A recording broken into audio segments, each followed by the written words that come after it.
السلام علیکم ورحمۃ اللہ وبرکاتہ۔ آج آپ سے ایک بہت ضروری بات کرنی ہے۔ وہ یہ کرنی ہے کہ مرزا غلام احمد قادیانی نے جو 130 سال پہلے جو اسلام کی اور شریعت محمدیہ میں کچھ مسائل کی اصلاح فرمائی تھی اور کہا تھا یوں نہیں یوں ہے، آج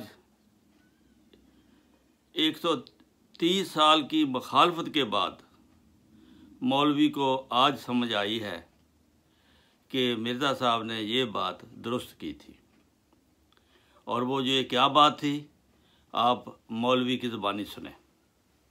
کوئی مسلمان جلدی سے عیسائی نہیں بنتا، یہودی نہیں بنتا، ہندو نہیں بنتا، قادیانی بن جاتا ہے۔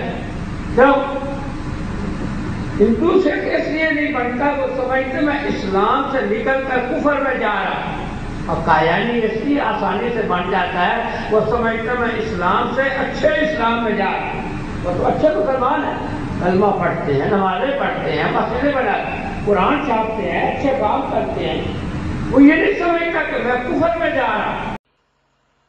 مرزائی دکھنے میں آپ کی طرح نظر آتا ہے، میں آپ کو صحیح بتا رہا ہوں کہ آپ لوگوں سے زیادہ وہ لوگ عبادت کرتے ہیں، وظائف وہ آپ لوگوں سے زیادہ کرتے ہیں، تقوی اور پرہیزگاری ان کے ہاں جو ہے وہ آپ لوگوں سے زیادہ ہے، اور جب وہ بولی بولتے ہیں تو ایسے لگتا ہے کہ جیسے شکر بکھیر رہے ہیں۔ میں توفی موت کے معنی میں آیا ہے۔ میرا چیلنج ہے، چیلنج یہ میں تکبر کی بنیاد پہ نہیں کر رہا، میں عاجزانہ انداز کے ساتھ اصلاح کے طور پر کر رہا ہوں کہ اگر کوئی عالم، اگر کوئی فاضل، اگر کوئی محقق، اگر کوئی مدقق، اگر کوئی مناظر، اگر کوئی بڑا مبلغ اسلام اپنے آپ کو یہ سمجھتا ہے کہ میں یقیناً صحیح معنی حق ادا کر رہا ہوں قرآن پاک کے بیان کرنے کا، میں ان سے ہاتھ جوڑ کر کہتا ہوں، بڑے ادب کے ساتھ کہتا ہوں، ضد نہ کرو، ضد نہ کرو، اللہ کے سامنے جواب دینا ہے، عاقبت اپنی سنوارو، اللہ کے سامنے ایک دن کھڑا ہونا ہے۔ میں عاجزانہ ہاتھ جوڑ کے میں سوال کرتا ہوں، بڑے ادب کے ساتھ سوال کرتا ہوں، احترام کے ساتھ، میرے محترم علماء کرام، مجھے بتائیے قرآن پاک میں توفی موت کے علاوہ کسی اور میں معنی میں آئی ہو؟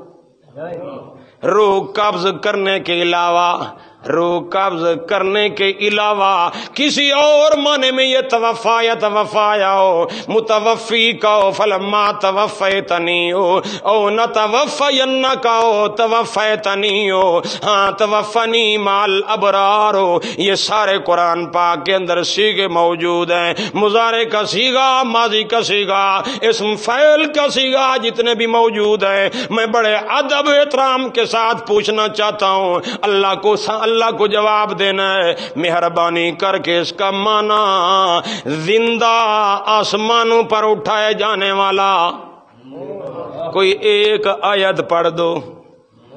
کسی ایک آیت کے اندر توفی کا معنی زندہ کرنا، زندہ اٹھایا جانا مراد لیا گیا ہو، یقین جانے پورے قرآن پاک کے اندر ہر جگہ توفی موت کے معنی میں ہے، دو جگہ نیند کے معنی میں ہے، نیند بھی موت ہے، اس میں بھی قبض روح ہوتا ہے، اس میں قبض۔ یہاں بیٹھے قادیانی کون سا کلمہ پڑھتے ہیں؟ لا الہ الا اللہ محمد رسول اللہ۔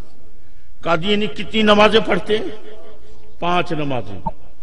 وہ اپنی نمازوں سے پہلے اذان دیتے ہیں، گو اب آئین پاکستان کے آئین کے اندر قادیانیوں کو منع کر دیا گیا ہے کہ لاؤڈ اسپیکر پہ اذان نہیں دے سکتے، وہ اپنی عبادت گاہ کے اندر اذان دیتے ہیں، لاؤڈ اسپیکر نہیں لگا سکتے۔ عبادت گاہ کے اندر ان کی عبادت گاہ کو اب تو ہم عبادت گاہ کہہ دیتے ہیں، پہلے ان کی عبادت گاہ کو کیا کہا جاتا تھا؟ مسجد کہتے تھے، مسجد کہتے تھے، لکھا ہوتا تھا مسجد قادیان، جیسے ابھی بھی لکھا دیکھتے ہو نا مسجد اہل حدیث، تو اسی طرح ان کی مسجدوں کے باہر بھی لکھا ہوتا تھا مسجد قادیان یا احمدی مسجد، یہ لکھے ہوتے تھے۔ اللہ اکبر. ان کی اذان کون سی ہے؟ یہی اللہ اکبر اللہ اکبر، اشہد ان لا الہ الا اللہ، اشہد ان محمد رسول اللہ، حی علی الصلاۃ حی علی الفلاح، اللہ اکبر اللہ اکبر اللہ اکبر. یہی اذان وہ اپنی عبادت گاہ میں دیتے ہیں. نماز یہی ہے، اذان یہی ہے، قرآن یہی ہے، کلمہ یہی ہے. اللہ اکبر. ان کی جتنی بھی یہ حج زکوٰۃ روزہ سب کچھ یہی ہے. ان سے پوچھو تمہاری شریعت کا نام کیا ہے؟ وہ مرزا کو نبی مانتے، رسول نہیں مانتے. نبی مانتے، رسول نہیں مانتے. شریعت کس کی ہوتی ہے؟ نبی کی ہوتی ہے، رسول کی. نبی اور رسول میں فرق کیا ہے؟ نبی اور رسول میں فرق یہ ہے کہ رسول وہ ہوتا ہے جس کی شریعت ہوتی ہے، نبی کی شریعت نہیں ہوتی. اس لیے ان سے پوچھیں کہ تمہاری شریعت کا نام کیا ہے، تو وہ کہیں گے شریعت محمدیہ، کیونکہ مرزا کو نبی مانتے، رسول نہیں مانتے. شریعت محمدیہ ہے، قرآن یہی، سب کچھ یہی. کیوں ان کو کافر قرار دیا ہے؟ صرف ایک لفظ کا ترجمہ تبدیل کیا، ایک لفظ کا، اور وہ کون سا ہے؟ خاتم. وہ لفظ کون سا ہے؟ خاتم. اللہ اکبر اللہ.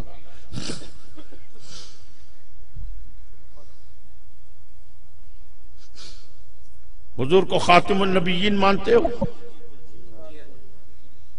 کسی سے اس سے پوچھنا قادیانی سے تم مانتے ہو، وہ کہے گا مانتے ہیں. کسی قادیانی سے پوچھ لو، وہ کہیں گے مانتے ہیں، خاتم النبیین مانتے ہیں. اللہ اکبر اللہ. قرآن پڑھتے ہیں، اس میں خاتم النبیین پڑھتے ہیں، حضور کو مانتے ہیں. لیکن انہوں نے اس کا کیا کیا؟ صرف خاتم کے لفظ کا ترجمہ تبدیل کر دیا.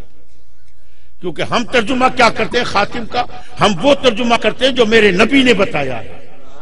ہم اپنی طرف سے من گھڑت ترجمہ نہیں کرتے. اور میرے نبی نے خاتم کا ترجمہ کیا فرمایا؟ فرمایا انا خاتم النبیین ولا نبی بعدی. اللہ اکبر. خاتم کا ترجمہ یہ کیا کہ وہ نبی کے جس کے بعد کوئی نبی نہیں آتا. حضور نے ترجمہ کر دیا.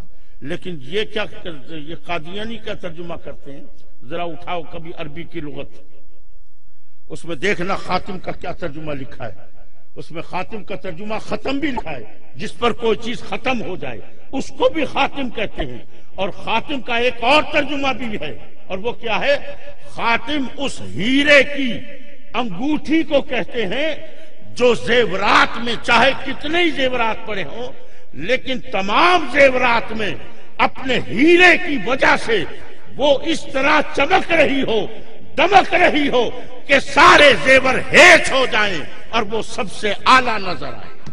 نعرہ تکبیر، نعرہ رسالت، فیضان حضور غزالی زمان، فیضان حضور کاظم کریم. سنو انہوں نے کیا ترجمہ کیا خاتم النبیین کا. انہوں نے ترجمہ کیا کہ یہ محمد وہ نبی ہے جو سارے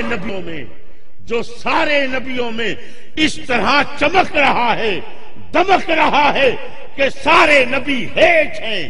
یہ سب نبیوں سے افضل نبی.